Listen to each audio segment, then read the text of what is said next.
আরে মিয়া 70,000 না, যদি 70 কোটি জান্নাতের হুরও দেওয়া হয়, তারপরেও দুনিয়ার স্ত্রী যদি জান্নাতি হইতে পারে, খোদার কসম ওই স্বামীর জন্য দুনিয়ার স্ত্রীর তৃপ্তির চাইতে, সুখের চাইতে 70 কোটি হুরের সুখ বেশি হবে না। হালাল স্ত্রী যতটা আনন্দময় হবে।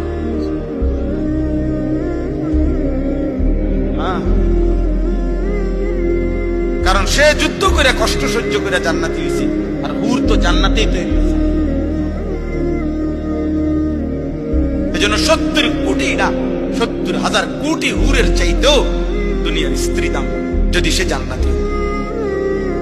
আল্লাহ কোরআনে বলছে উদখুলুল জান্নাতা আনতুম ওয়া আজওয়াজুকুম তুহবারুন। বাহ!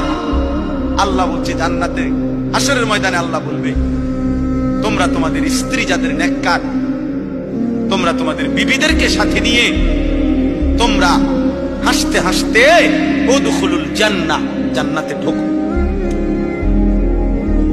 জান্নাতে এক লগেই তো ঢুকতে দিছিল, স্বামী স্ত্রীরে এক লগেই তো দিছিল। ইয়া আদম উসকুন আনতা ওয়া যাওজুকাল জান্নাহ, এক লগেই তো থাকতে দিছিল। আদম এবং হাওয়া এক লগে থাকতে দিছিল না? বুঝা গেল স্বামী স্ত্রী নেককার হলে এই মজাটাই আলাদা, এই জান্নাতটাই আলাদা।